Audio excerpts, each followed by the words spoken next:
누가복음 7장 11절에서부터 17절까지 말씀입니다.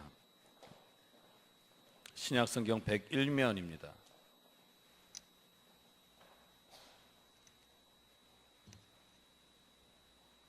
다 찾으신 줄 알고 제가 봉독해 올리도록 하겠습니다. 그 후에 예수께서 나인이란 성으로 가실새 제자와 많은 무리가 동행하더니 성문에 가까이 이르실 때에 사람들이 한 죽은 자를 메고 나오니 이는 한 어머니의 독자요 그의 어머니는 과부라. 그 성에 많은 사람도 그와 함께 나오거늘 주께서 과부를 보시고 불쌍히 여기사 울지 말라 하시고 가까이 가서 그 관에 손을 대시니 맨 자들이 서는지라. 예수께서 이르시되 청년아 내가 네게 말하노니 일어나라 하시매 죽었던 자가 일어나 앉고 말도 하거늘 예수께서 그를 어머니에게 주시니 모든 사람이 두려워하며 하나님께 영광을 돌려 이르되 큰 선지자가 우리 가운데 일어나셨다 하고 또 하나님께서 자기 백성을 돌보셨다 하더라. 예수께 대한 이 소문이 온 유대와 사방에 두루 퍼지니라. 아멘. 이 시간 신동희 목사님께서 나오셔서 예수님을 만난 사람들 나인성 과부에 대해서 말씀을 선포하실 때 많은 은혜 받으시길 바랍니다. 오늘 예수님을 만난 사람들 5번째 시간으로 나인성 과부에 대한 이야기를 우리가 함께 나누도록 하겠습니다.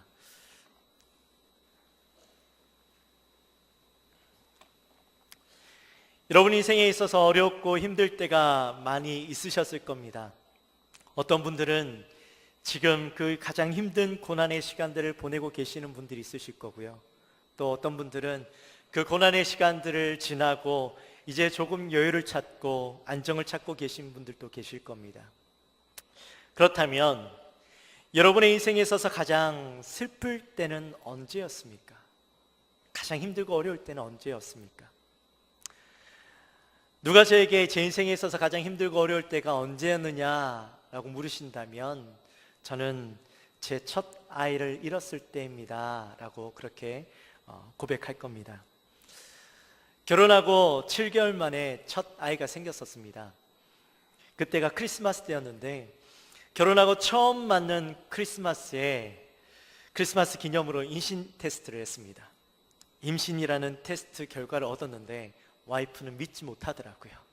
물론 조짐이 있었기 때문에 테스트를 해봤겠죠. 크리스마스라고 임신 테스트 하는 사람은 없지 않습니까? 근데 첫 번째 그 결과를 보고 못 믿겠다고 또 다른 것으로 확인해 보자고 다른 것 가져와서 또 해보고 또 다른 거 사서 해보고 크리스마스에 4번이나 임신 테스트를 했습니다. 그런데 결과는 어땠을까요? 4번 모두 다 임신이라고 결과가 나왔습니다. 너무 기뻐서 크리스마스 선물로 하나님께서 우리에게 아기를 선물해 주셨구나 그렇게 기뻐하면서 크리스마스를 보냈었습니다. 우리 인생에 있어서 가장 행복한 크리스마스였던 것 같습니다. 임신하고 평소에는 신 거를 별로 그렇게 좋아하지 않던 제 와이프가 그냥 레몬을 통째로 막 씹어 먹는 겁니다. 얼음도 아작아작 씹어 먹는 모습을 보면서 그 말로만 듣던 임신하면 신 것을 좋아한다라는데 이게 이거구나 라는 모습을 보면서 참 신기하고 또 이 아이가 아들일까 딸일까 궁금해하기도 하고 도대체 누구를 닮았을까 그렇게 궁금해하며 신기해하며 매일매일 보냈었습니다. 그런데 어느 날 이제 3개월이 지난 어느 날 아내가 그러는 겁니다. 피가 조금 나와 그러더라고요. 피? 너무 걱정이 되죠. 근데 그때 당시 저희가 보험이 없어서 은행도 마음대로 갈 수가 없었습니다. 미국은 보험이 없이는 돈이 없이는 쉽게 갈 수 없는 곳이거든요. 병원비 폭탄이 두려워서 병원은 가지 못하고 인터넷으로 다른 사람들이 적어놓은 후기들이나 또 의사 선생님들이 적어놓은 글들을 보고 그래도 사람들이 그럴 수도 있대 라는 글들을 보고 우리 며칠만 더 참아보자 그러고 기다렸습니다. 그런데 그 다음 날 아내가 하혈을 하기 시작하는데 이 하혈의 양이 장난이 아닌 겁니다. 그래서 두려운 마음으로 911에 전화해서 앰뷸런스를 불러서 병원으로 갔습니다. 그 심장이 벌렁벌렁거리고 두려운 마음들이 우리의 마음 가운데 있는데 혹시나 잘못되면 어떡하나 마음으로 졸이며 순간들을 보내고 있었습니다. 그때 제가 할 수 있는 일이 아무것도 없더라고요. 아내의 손을 붙잡고 기도하는 것밖에 없었습니다. 하나님 도와주세요. 하나님 도와주세요. 하나님 우리 아기 살려주세요. 하나님 제가 잘못했어요. 하나님 저를 용서해 주세요. 정말 다른 생각도 안 들고요. 그 기도밖에 나오지 않는 겁니다.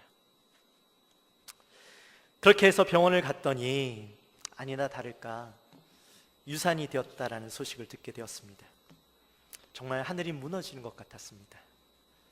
왜 이런 일이 우리에게 생기는 걸까? 하나님, 왜 우리 아이를 지켜주시지 않으셨습니까? 그런 마음이 제게 드는데 저보다 아내는 더 했겠죠. 그 마음이 얼마나 무너졌겠습니까? 그렇게 해서 병원에서 퇴원해서 집에 있는데 그 무너진 마음이 잘 추스러지지 않는 겁니다. 그 누구도 만나고 싶지 않고 그 누구의 위로도 듣고 싶지 않았습니다. 그렇게 해서 며칠을 집에서 보내다가 조금씩 마음을 추스리고 주위 분들의 위로해 주시고 그리고 또 유산한 것은 아기를 낳은 것과 똑같다고 미역국에 이렇게 미역국을 끓여서 오시는 권사님 집사님들이 있으셨는데 마음속에 감사한 마음이 생기더라고요. 근데 여러분 그런 상황 가운데 저의 마음 가운데 가장 큰 위로가 됐던 분들이 어떤 분이셨을까요? 바로 저희와 똑같은 상처를 가지신 분들이었습니다. 저희가 유산하고 처음 알았습니다. 제 주위에 그렇게 많은 아픔들을 가지고 계신 분들이 많다라는 것을요. 그렇게 많은 분들이 유산을 경험하고 저희가 당했던 그 상처보다 더 큰 아픔을 가지고 있었던 분들이 계시더라고요. 어떤 집사님은 이제 막달이 돼서 아기를 놓으러 병원 갔는데 아이가 숨이 끊어져 있는 그런 사람도 있었고 그래서 그 아이를 죽은 아이를 손수 받아냈다라고 말씀하신 집사님도 계시고 또 어떤 집사님은 병원에 갔더니 아기가 쇠줄을 목에 메고 있던 그런 아기들도 있었고 그런 아픔을 겪었던 분들의 이야기를 들으니 그제서야 제가 깨닫게 되었습니다. 하나님이 이것 때문에 우리에게 이 아픔을 주셨구나. 목회자로서 우리가 이 삶을 살아가야 되는데 나와 같은 아픔을 겪은 분들의 마음을 이해하고 또 나와 비슷한 아픔을 겪는 분들을 위로하고 그들의 아픔이 어떤 것인지 이해할 수 있는 마음을 주시기 위해서 우리에게 이런 아픔을 주셨구나 라는 사실을 깨닫게 되었습니다. 아마 우리 교회 성도님들 중에서도 저보다 더 큰 아픔과 상처를 가지고 계신 분들이 있으실 겁니다. 그런데 사랑하는 성도 여러분, 그 아픔이 결코 우리를 절망과 고통으로 이끌기 위해서 우리에게 주어진 것이 아니라는 겁니다. 그 고통은 하나님을 더욱더 이해하고 주님을 더욱더 바라보게 만들기 위해서 주시는 것이라는 사실을 우리가 잊지 말아야 합니다. 그 고통 속에서 주님을 바라보면 내가 예전에 만났던 그 하나님보다 그 예수님보다 더 크고 놀라우신 예수님을 경험할 수 있는 기회가 되어진다는 겁니다. 오늘 본문은 우리가 지난주에 나누었던 백부장 하인을 고치시는 그 사건 이후에 예수님과 또 제자들과 예수님을 따르는 많은 무리들이 이 가버나움에서 나오는 모습으로 시작되어집니다. 놀라운 기적들을 경험한 제자들과 많은 사람들은 그 걷는 길이 잔치길이었습니다. 그 기적의 이야기들을 이야기하면서 그 기적의 경험들을 이야기하면서 그들의 마음 가운데 기쁨이 있었습니다. 예수님께서 우리에게 말씀하신 그 말씀을 기억하면서 그 말씀을 나누면서 그들의 마음 가운데 찬양이 흘러넘쳤습니다. 또 예수님과 함께 그 걷는 걸음은 또 다른 곳에서 예수님께서 우리에게 어떤 기적을 행하실까 기대하는 마음으로 걷는 걸음이었습니다. 그러니 그들의 마음 가운데 기쁨이 넘치지 않았겠습니까? 그들이 그 걷는 걸음 가운데 행복이 있지 않았겠습니까? 물론 그 길은요 힘들고 어려운 길이었습니다. 그 길은 거친 산길이었고 뜨거운 태양이 쬐는 그런 날씨였습니다. 그럼에도 불구하고 예수님과 함께 걷기 때문에 그 길이 행복했습니다. 사랑하는 성도 여러분, 그렇습니다. 주님과 함께 걷는 길은요, 아무리 힘들고 어려워도 주님이 함께 계시면 우리에게 소망이 되어지고 기쁨이 있고 행복이 있는 그런 길인 줄 믿으시기를 주님의 이름으로 축원합니다. 예수님과 제자들이 또 무리들이 가고 있던 곳은 나인성이라는 곳이었습니다. 이 나인성이라는 곳은 가버나움에서 하루길 정도 되는 곳입니다. 작은 헐몬산 기슭에 있는 동네였는데, 나인이라는 이름은 즐거움이라는 뜻을 가지고 있는 곳이었습니다. 그런데 예수님과 함께 했던 무리들이 나인성 성문 앞에서 다른 무리를 만나게 되어지는데, 그 나인성이라는 이름, 즐거움이라는 이름에 걸맞지 않는 장례 행렬과 마주하게 된 것입니다. 아무리 즐거움이라는 이름을 가진 성이라 할지라도 늘 그곳 가운데 기쁨이 있을 수는 없겠죠. 즐거움이 있을 수는 없겠죠. 나인성에서 나오는 그 무리들에게서 깊은 절망과 슬픔의 기운이 감돌았습니다. 죽은 자를 메고 가는 사람들과 그 뒤로 한 여인이 따라가는데, 그 여인의 모습 속에서는 비통한 죽음에 슬퍼하며 따라가고 있는 모습이었습니다. 그리고 그 뒤에는 마을 사람들이 함께 슬퍼하며 그 길을 따라가고 있었습니다. 죽은 자는 앞서가던 여인의 아들이었습니다. 그리고 이 여인은 과부였습니다. 예수님 당시에 과부의 삶은요, 참 비참한 삶이었습니다. 여인들은 사람 취급도 받지 못했고, 그 여인들이 할 수 있는 일들도 한정되어 있었습니다. 그래서 그 삶은 경제적으로도 빈곤하고 사회적으로도 법적으로도 누군가 이 사람들을 지켜주지 못하고 채워주지 못하는 그런, 아무도 책임져 주지 않는 비참한 삶을 살고 있었습니다. 여인은 자신에게 이러한 슬픔과 고통이 자기에게 올 것이라고는 상상도 하지 못했겠죠. 처음에 한 남자를 만나서 가정을 이루어 정말 평생 행복한 가정을 이루어 단란하게 잘 살 것을 기대하며 살았을 겁니다. 아이를 가지고 아이를 낳고 그 아이를 바라보면서, 그 아이가 자라나는 모습을 바라보면서 이 부부는 행복이 이거구나라는 생각을 가지며 그렇게 매일매일 살았을 겁니다. 그런데 어느 날 이 남편의 죽음을 대하게 된 이 여인에게는 절망의 나락으로 떨어지는 것 같은 고통을 맛보게 되었을 겁니다. 매일매일 눈물로 지새던 이 여인이 그래도 하나 남은 아들을 바라보면서, 그래, 어떻게라도 내가 이 아이들을 바라보며 살아내야지 라는 마음을 가지고 그렇게 살았습니다. 이 여인에게는 하나 남은 아들이 유일한 희망이었고 인생의 전부였습니다. 아무리 힘들어도 그 힘든 것을 견디게 하는 유일한 이유였습니다. 그렇게 고생하며 아들을 키우고 있었습니다. 어느새 이 아들은 청년이 되어서 이 어머니에겐 너무나도 자랑스러운 아들이 되었고, 이 아들로 통하여서 이젠 평안을 누리고 행복을 누리고, 이 아들의 모습을 바라보며 가정을 이루며 행복하고 단란하게 사는 모습을 바라보며, 나도 행복을 다시 한번 누릴 수 있겠구나라는 생각을 가지고 살았습니다. 그런데 무슨 연유에서인지 이 아들도 갑자기 죽게 되어진 것입니다. 이 아들의 죽음은 자신의 죽음의 고통보다 더 큰 고통으로 다가왔습니다. 하늘이 무너지는 것 같았습니다. 이제는 아무것도 바라볼 수 없는, 아무런 희망도 없고 살아갈 의지도 없고 이유도 없는 인생이 되고 만 것입니다. 그러한 여인을 마을 사람들은 함께 마음 아파하며 슬퍼해주며 그 길을 걷고 있었던 것입니다. 여러분, 사실 이 여인에게는요, 무슨 말이 위로가 되겠습니까? 제가 이렇게 목회를 하다 보니 장례식장에 자주 가서 이 유족들을 만나서 위로할 기회들이 많이 생기는데, 사실 그런 기회가 있을 때마다 마음이 많이 어렵습니다. 무슨 말로 위로해도 그 유가족들의 마음 가운데는 위로가 되지 않는다는 것을 알기 때문이죠. 그저 묵묵히 손잡아주고 안아주고 기도해 주는 것 말고는 목사인 저로서도 해줄 수 있는 게 아무것도 없었습니다. 아마 장례 행렬에 같이 했던 마을 사람들도 그러한 마음이었을 겁니다. 그저 아들의 죽음을 함께 슬퍼해주고 장례 행렬을 같이 따라가 주는 것 말고는 이 마을 사람들이 해줄 수 있는 것이 아무것도 없었겠죠. 그런 슬픔을 가진 장례 행렬이 나의 성문 앞에서 예수님의 행렬과 마주하게 된 것입니다. 기쁨의 행렬과 슬픔의 행렬이 이곳에서 만나게 된 것입니다.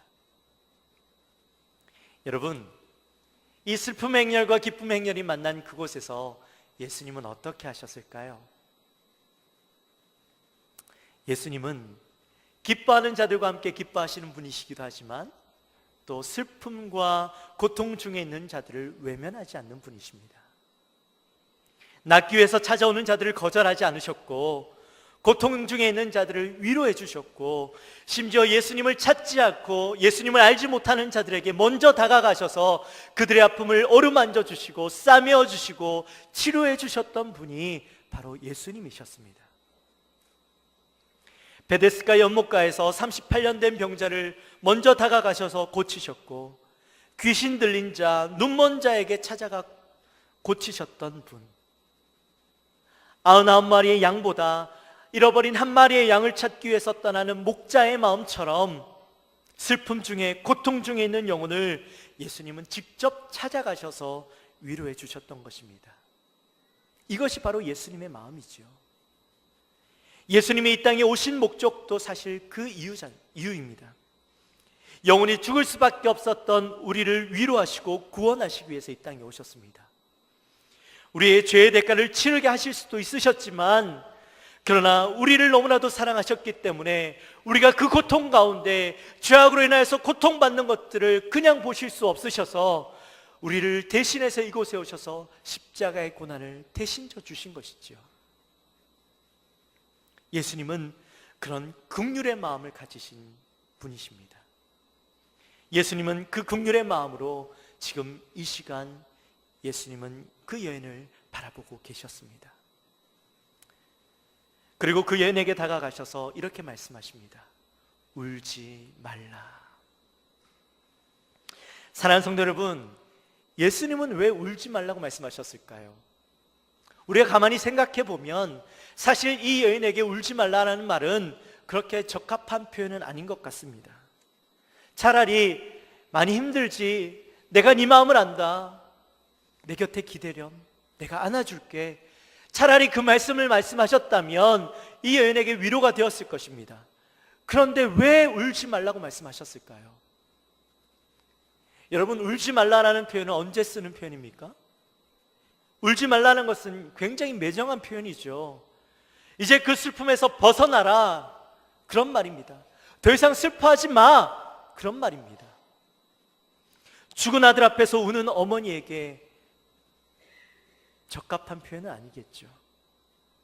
또 울지 말라는 것은 그 울음에 대해서 책임질 수 있을 때 할 수 있는 말입니다.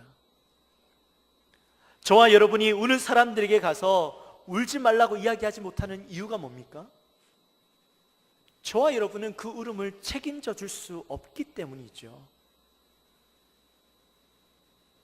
우리가 그 사람에게, 우는 사람에게 가서 무슨 말로 그 사람의 마음과 형편과 처지를 바꿀 수 있겠습니까? 우리는 아무런 능력이 없잖아요. 그래서 우리는 그 사람들에게 다가가서 위로해 줄 수 있는 방법이 없는 겁니다. 말로 위로해 줄 수가 없는 겁니다. 그런데 사랑하는 성도 여러분, 예수님은 오늘 본문 속에서 울지 말라라고 말씀하셨던 이유가 있습니다. 예수님은 그 눈물을 멈추게 하실 수 있는 능력이 있으시기 때문입니다. 그리고 그 여인의 눈물을 닦아주고 진정으로 위로해 줄 수 있는 분이 바로 이 예수님이셨기 때문입니다.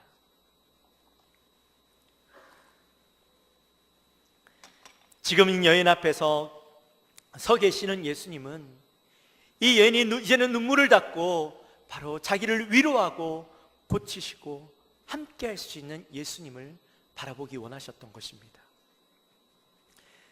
사랑하는 성도 여러분, 대부분의 사람들에게 고난이 닥치고 어려움이 닥치고 슬픔이 오면 그 슬픔만 보이고 어려움만 보이고 고난만 보이죠.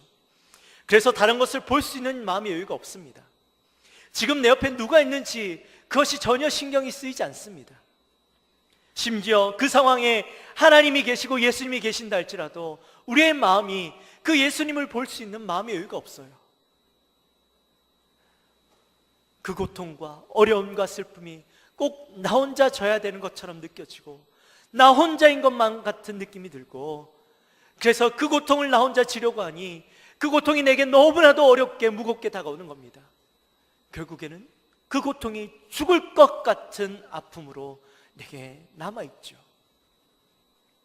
그런데 사랑하는 성도 여러분, 그 어려움과 슬픔으로 가득 차 있는 순간 문제가 아니라, 환경이 아니라 바로 우리 앞에 서 계시는 예수 그리스도를 바라보아야 하는 것입니다.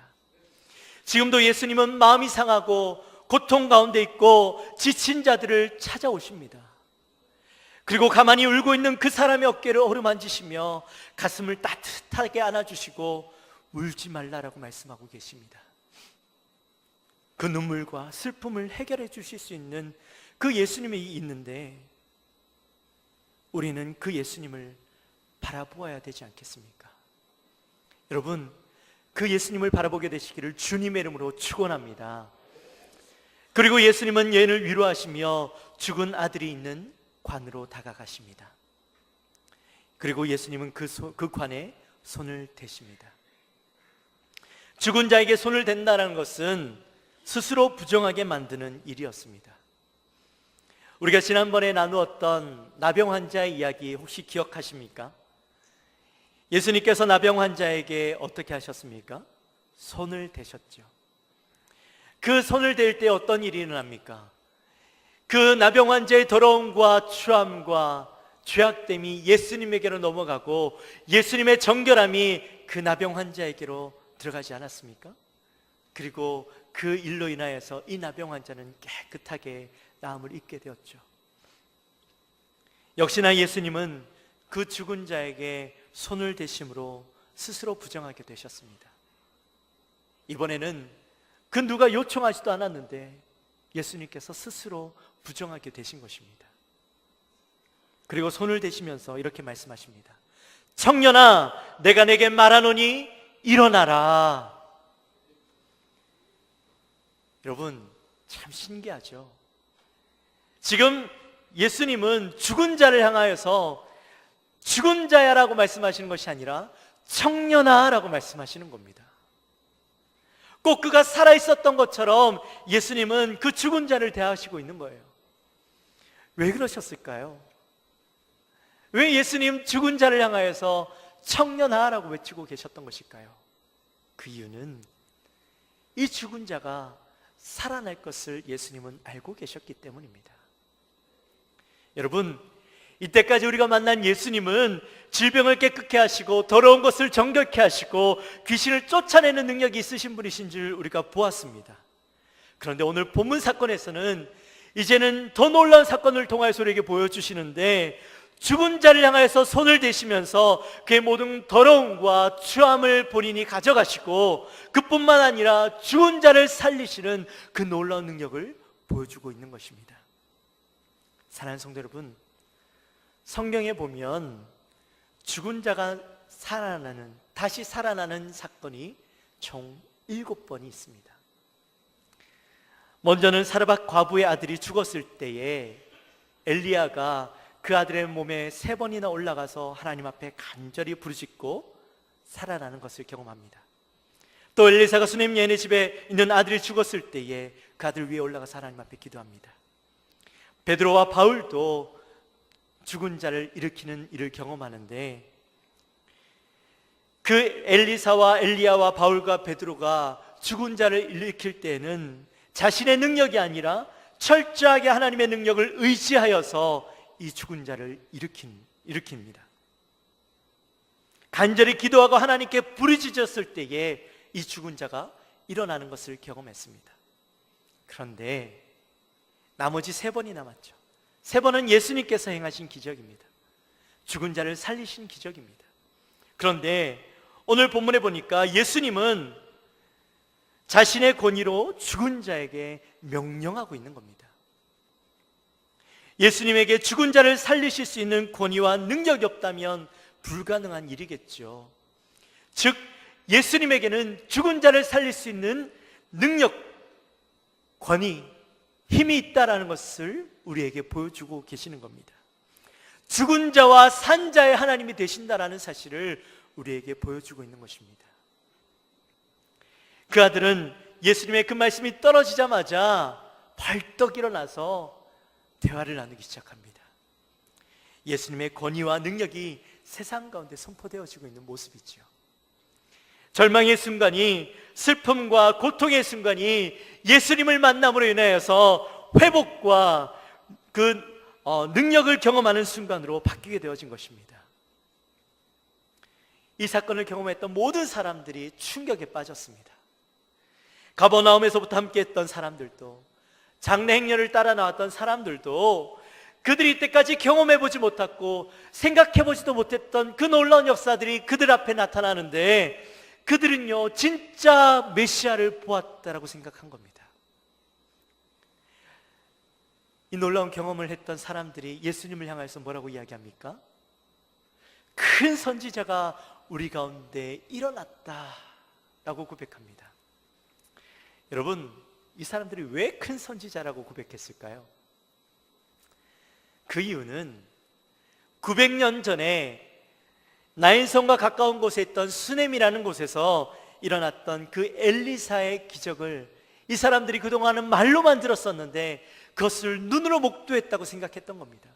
엘리사가 그들 중에 다시 일어났다라고 생각했던 겁니다. 그래서 예수님을 향해서 큰 선지자 엘리사라고 생각했던 겁니다. 예수님께서, 하나님께서 자기의 백성을 돌보셨다라고 또 소리쳤습니다.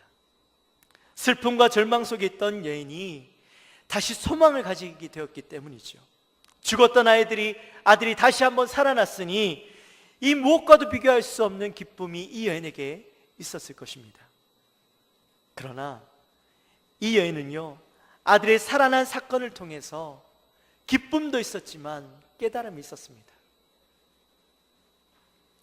이 여인의 소망은 이때까지는 아들이었지만 아들에게 소망과 희망과 모든 것을 걸었던 이 여인에게 이제는 이 아이들이 소망이 아니라 예수 그리스도가 소망이 되어진다는 사실을 깨달았습니다. 로마 여각 가운데 살았던 이스라엘 백성들에게 이 기적을 통하여서 메시아가 그들에게 오셨음을 깨달았습니다. 죽은 자까지도 살리시는 하나님의 놀라운 능력을 가진 이 예수 그리스도가 바로 메시아구나, 이 메시아가 억압 가운데 있는 우리 이스라엘 민족을 구원하고 회복해 하시겠구나라는 사실들을 깨달았던 겁니다.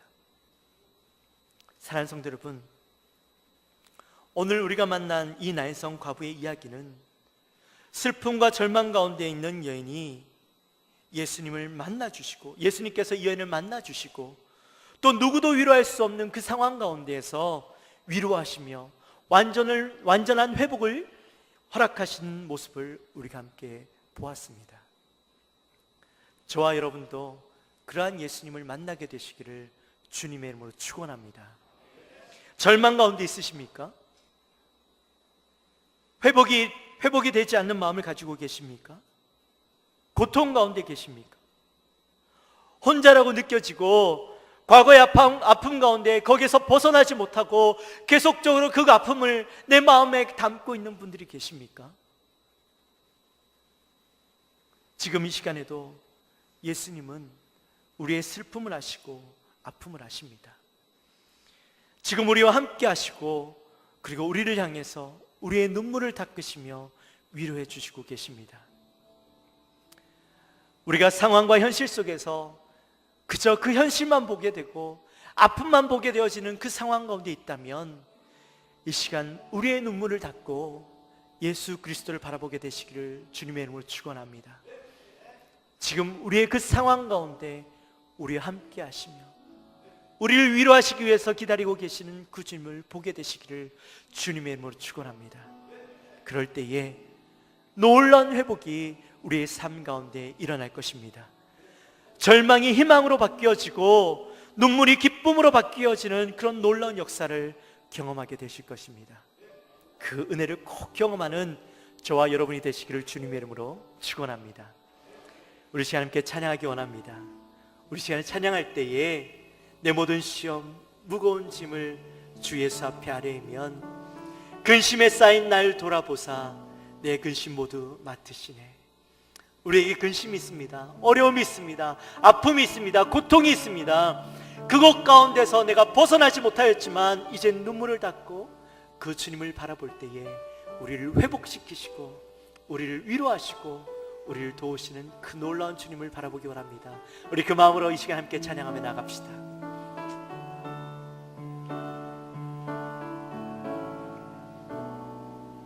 눈을 감고 찬양할까요? 제가 가사를 불러드리겠습니다.